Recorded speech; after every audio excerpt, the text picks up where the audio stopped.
It is our hypertrophy. I'm just about to go to do a workout, and today's subject is this bullshit challenge that we used to do, or I used to do, back in the day when I was starting my fitness journey. Now, my mom, she is as paranoid and as anxious as she can get. I mean, she's brown, so there's already a 50 plus bump, just a 50 times more than an average white woman. Okay, she's got anxiety levels like up here. So I've always had to account for that when it comes to anything.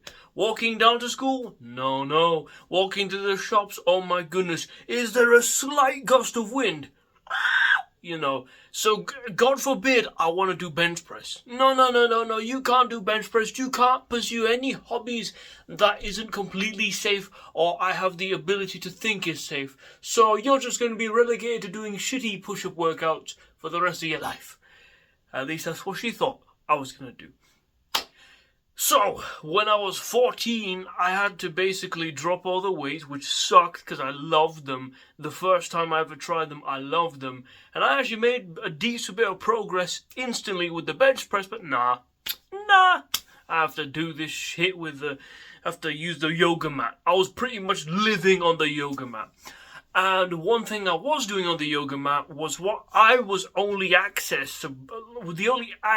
thing I had access to at the time. For reference, I'm 21. I'm going to go to 22 in a few months. But when I was 14, all I ever saw of these calisthenics workouts were like the 100 push-ups a day, 200 push-ups a day. Oh, you gotta do so much volume. You gotta do so many reps. Hey, here's this shitty ass circuit where it's like 10 reps of this push-up, 10 reps of that push-up, 10 reps of this, do 5 sets of this, do 7 sets of that, do 20 sets of this. But the most egregious, in my personal opinion, has to be the do X amount of numbers thing, like, 100 push-ups a day. How did this look in my routine back in the day when I was just a kid? Simple. I would basically not even have the ability to do more than 10 clean push-ups. And then I somehow forced myself to do 100 as a baseline, and then do 100 extra with different variations in between. So, say 20 push-ups pike style, 20 Hindu push-ups, 20 archer push-ups, and of course, all with shitty form. But I just thought I had to do it because all these people were talking about nucleus overload. All these people were talking about, more volume means more growth, bro. I wasted so much time. This is why I can never really get behind when someone like Mike Israetel, for example, says the volume's the main driver of hypertrophy. I tried that. And guess what got me? Jack shit for gains, jack shit for progression, jack shit for anything.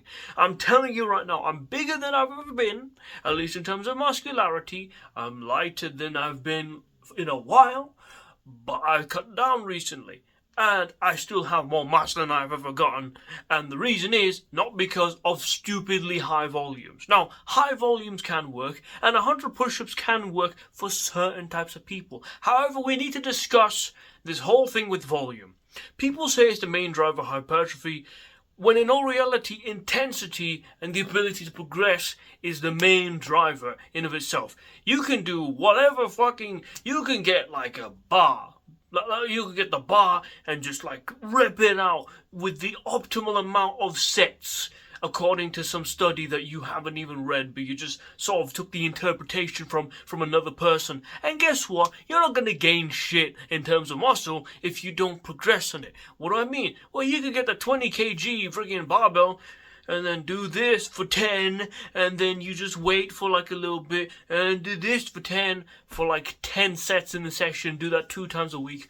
Or it's 20 sets, bro. And guess what? No growth. Zero growth. You might have a little bit from the fatigue and from the general metabolic shit fartery that you're getting, because you're trying to make every rep pristine and perfect, and you're trying to squeeze to really get the most out of that little bitty itty weight, but you're not putting any intensity into it. So you're not going to progress. Now, even if you had the intensity, you can over fucking do it with the volume. Trust me. I saw one video of Vitruvian Physique doing, and I thought from the beginning that this is how I should train. Now, it's a shame that I couldn't use weights, because if I just followed someone like Vitruvian Physique, I probably would have been a lot better off. I'd be way bigger now. I'm getting mogged by like 19, 18-year-olds. It sucks so much, which isn't to say calisthenics is bad. However, I just want to rant about this because I'm sure a lot of you have gone through the same thing. Oh, so I was approaching failure on my chest, on my triceps, on my shoulders, probably 20 times in a workout. So technically 20 sets taken to 0 reps in reserve every fucking day. Every day.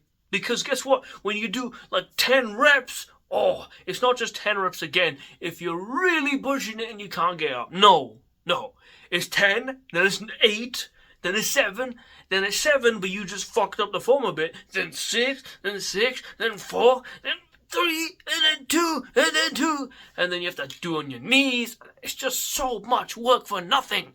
This 100 push-ups a day thing is just so silly.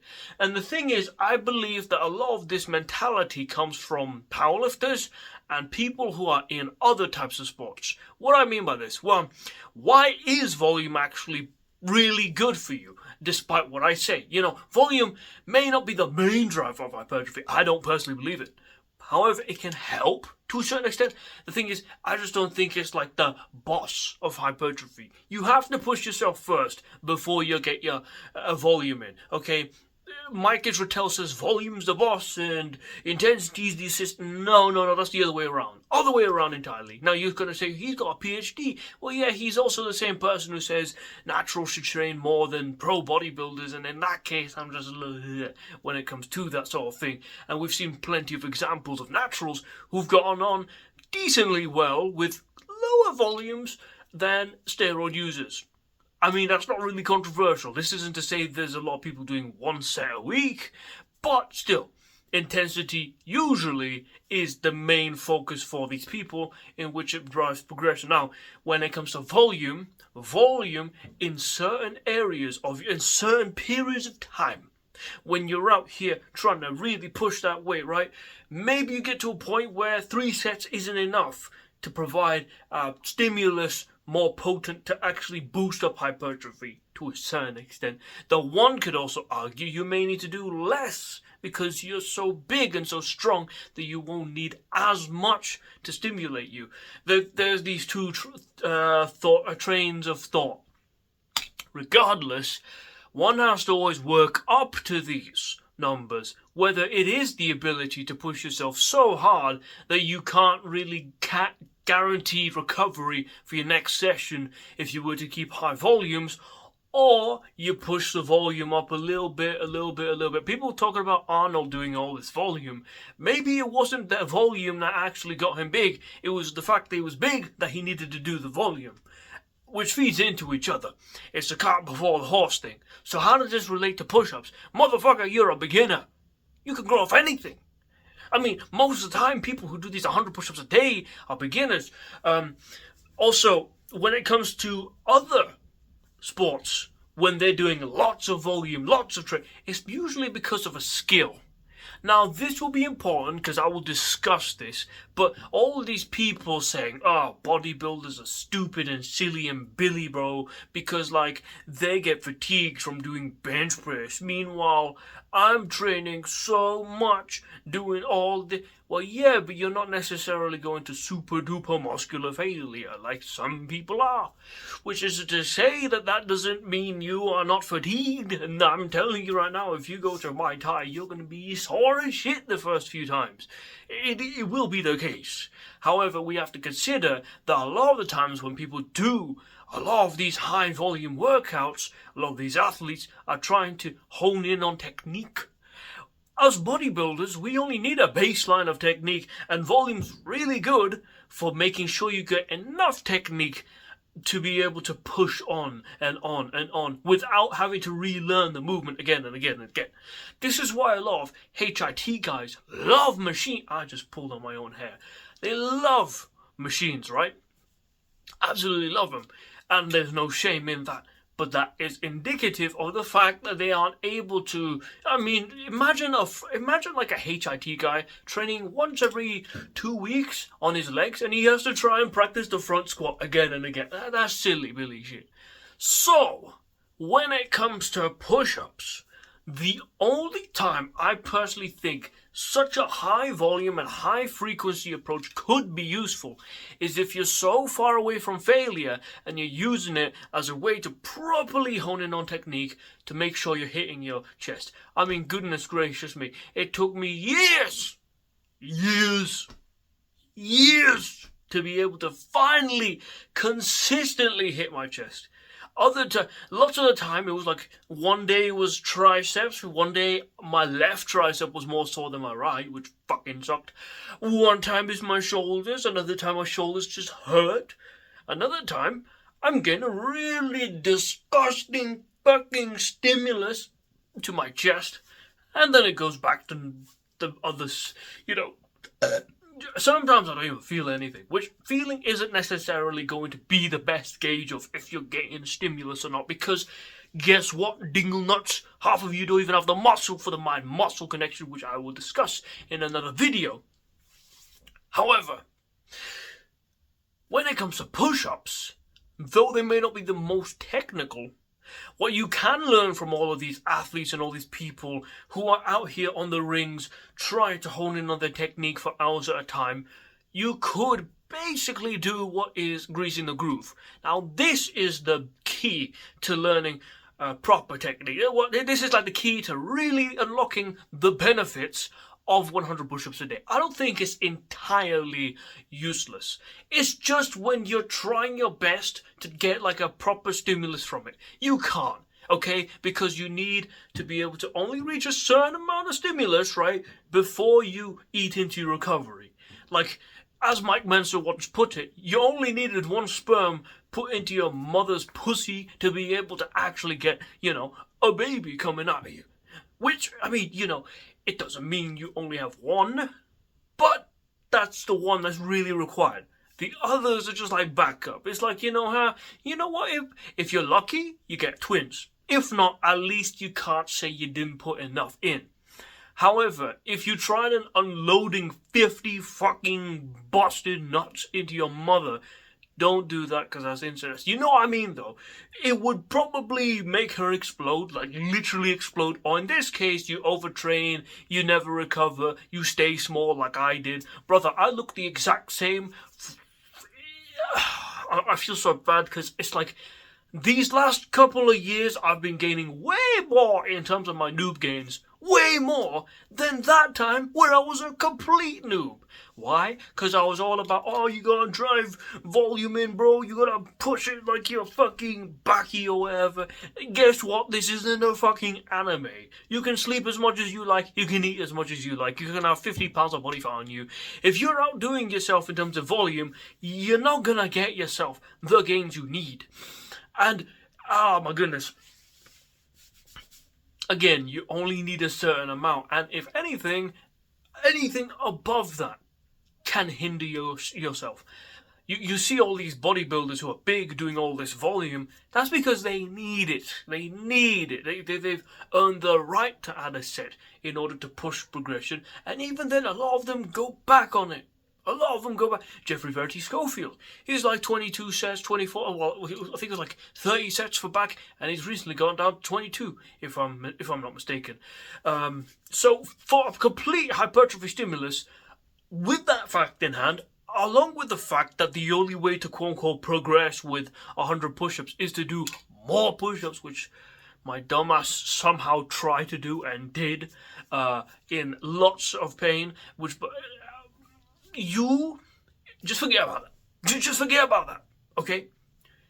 Just use this tool if you want to make sure that you can do a movement that you struggle with neurologically, technique-wise, so that when you get into the gym, you can actually be a bit more confident. Now, this is what I did with deadlifts. I didn't do 100 reps of deadlifts, but the good part of this whole thing is you can actually, randomly, if you got home gym like me, just go downstairs. Okay, I've been like feeling a little weird in my lower back doing these deadlifts. What's the main cue? You pick up a video. Okay, and then you just try brace, and then okay, I feel like my booty now instead of my fucking soul. Whoa, okay, that's really good now. You mess up every now and then, but this, I believe, is the benefit of actually getting yourself into those, to get yourself neurologically adapted and familiar with the movement itself. I've heard of different squat programs and bench programs where you do 5x5 4 times a week or whatever. I'm not necessarily saying you do that. However, one could theoretically say that with proper hypertrophy technique, not trying to lift like a powerlifter, generally making sure that you're not just trying to get too adapted to a certain extent, too adapted to like the motion, which sounds weird, but there's a lot of these people who are literally like string beans and they can just, because they peak. I'm not necessarily telling people to peak at their movement in a way that like their neurological adaptations are like disproportionate to their muscle. I mean, I'm not necessarily sure how it works. I'll just admit to that. But if you're struggling with push-ups, right? You're always getting a weird stimulus every time you try to push yourself. Maybe one day or a couple times in a day, you just get on the floor, do on your knees, just like, really sort of like, okay, so when I do it like this, and ooh, okay, ooh, what about wide, oh, that doesn't feel good, oh, that's too much triceps, oh, but this is perfect. You can always do, and this is the benefit of 100 push-ups a day. Even then, I think 100 push-ups is stupid because you don't need that many to be able to get the technique down right, in my personal opinion. At least per session. I mean, maybe if you really wanted to spread it during the day, like for example, 10 in the morning, 10 in the afternoon, 10 later in the afternoon, that sort of thing. 10 every 2 hours. I guess there's no harm in that, I guess. I still think it's a little bit, I don't know, it's not necessary. And this is especially the case when you yourself don't have the, when you're a beginner and you're trying to do proper push-ups. Because here's the thing, proper push-ups can actually be really difficult. Here's the other thing where, this is a point I forgot to mention, but one of the most egregious parts of this 100 push-ups a day bullshit is I will never teach you proper form because you're always going to be struggling just to get through the workout. You will cut range of motion. If you're going to try go through the range of motion, you'll bounce out the freaking bottom, like, boom, basically giving yourself a freaking sternum fracture, like, trust me, that's what I did. I thought, I just manipulate this way, that way, and I make the move easier for me. Well, guess what? You're getting less out the movement. It's like, at that point, why don't you just do freaking 3 sets to failure or 2 sets to failure? Heck, some of you can do 1 set to failure 2 times a week and probably progress. But you lot are trying to be like, like those cartoons? The cartoons where you're like eating you see the guy eating the apple, but it's like the thinnest little divot. Meanwhile, the thickest red part you've ever seen in your entire life is basically a centimeter of circumference eaten. And he just throws the whole apple away. And then he eats like figure, to get the amount of a whole apple, you need to eat like 10, 20 of them. In that case, yeah, having such high volumes work. But why the hell would you want to do that? I never get this point. I literally never get this point. All these people like, well, you don't get that much volume for that. Well, if your main goal is hypertrophy, do you really need necessarily so much volume? At least for some people. Like, do you necessarily... What's the point of spending 20 times the time in the gym just to get the same stimulus? Now, where this is a good thing, again, is strength. And I'm speaking... When I spoke about strength, I'm speaking more about like just the confidence your CNS has so you can push it for hypertrophy. Now, frequency and volume can still be very beneficial when it comes to just general strength building. From what I hear, a lot of powerlifters don't necessarily push their sets to complete failure, and it would make sense for them to do so, because when they're doing deadlifts, they're trying to make sure they're efficient at the movement. I would say you need a balance. A balance that you're going to have to experiment with yourself, and you need to not be afraid to try everything. What I will say though is I don't think that for hypertrophy you necessarily need both. You need to be on either side of the extreme. My personal thing, if I was to go back in time and tell my young dumbass self what I should have done, instead of 100 push-ups a day, 200, but all this bullshit, this is what I do. And this is what I did. And I got way better gains for it. And then the less I did, the more I got. But let me just say right now, the perfect plan is picking 1 to 2 variations of the push-up and doing 1 to 2 times a week frequency. So one day will be push-up A, and the other day push-up B.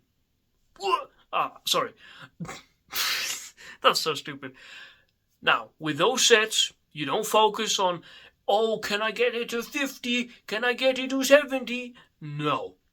Nuh-uh. You're gonna just, first of all, pick a progression that actually works for you.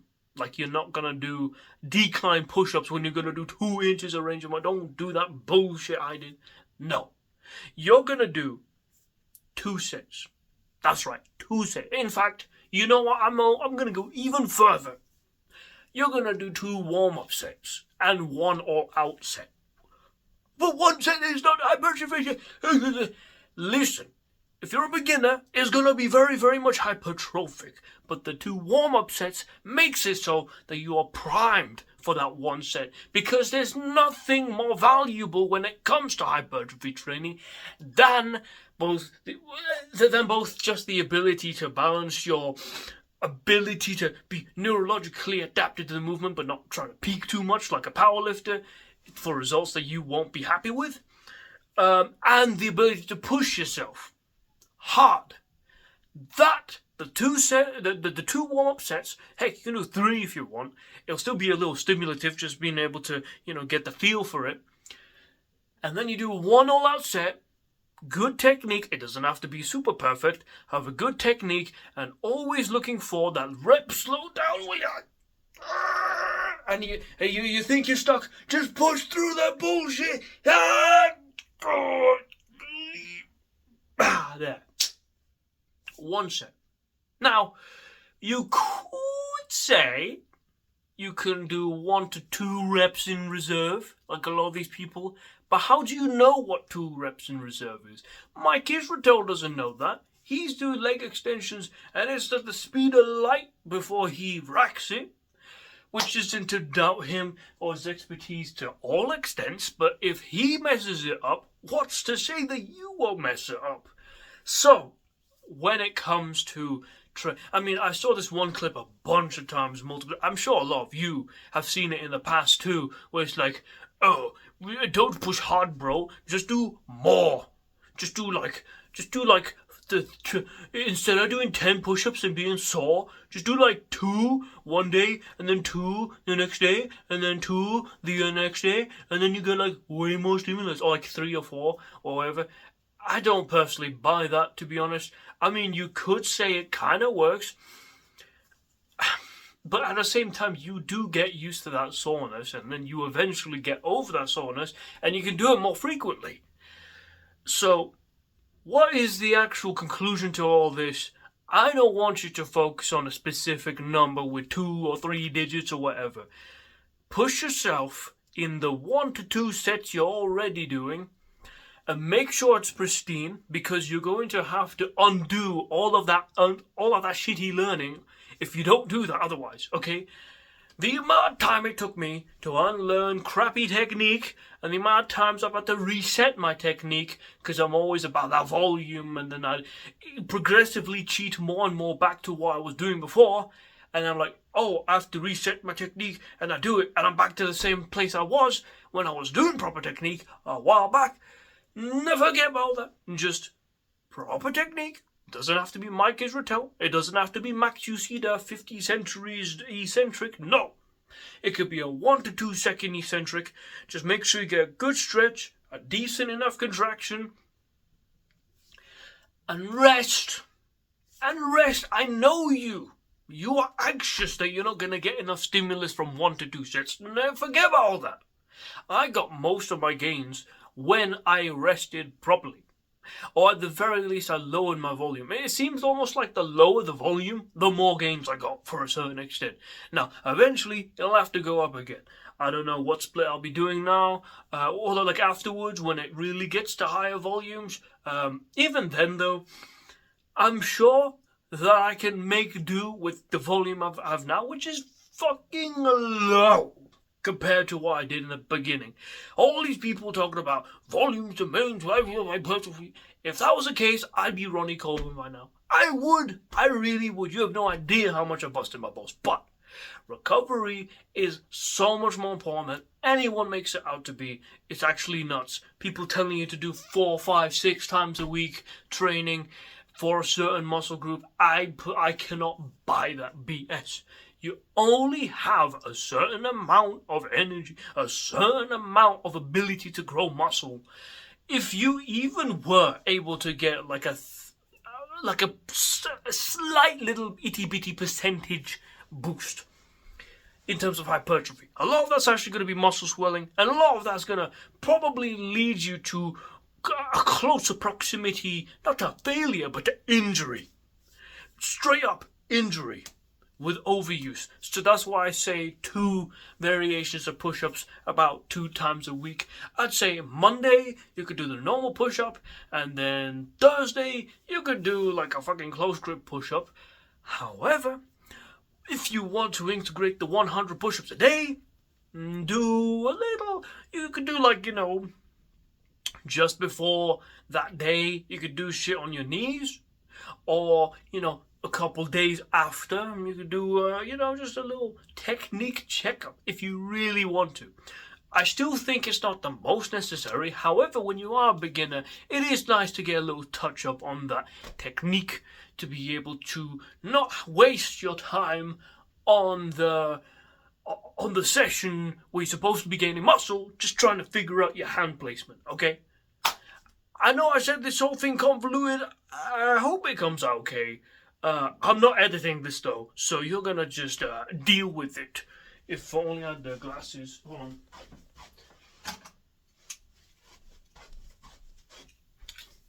on. Okay, there. See, I'm not putting friggin' Snoop Dogg music on my... This is gonna be raw, okay? No editing on this channel. So yeah. Wait, hold on. There.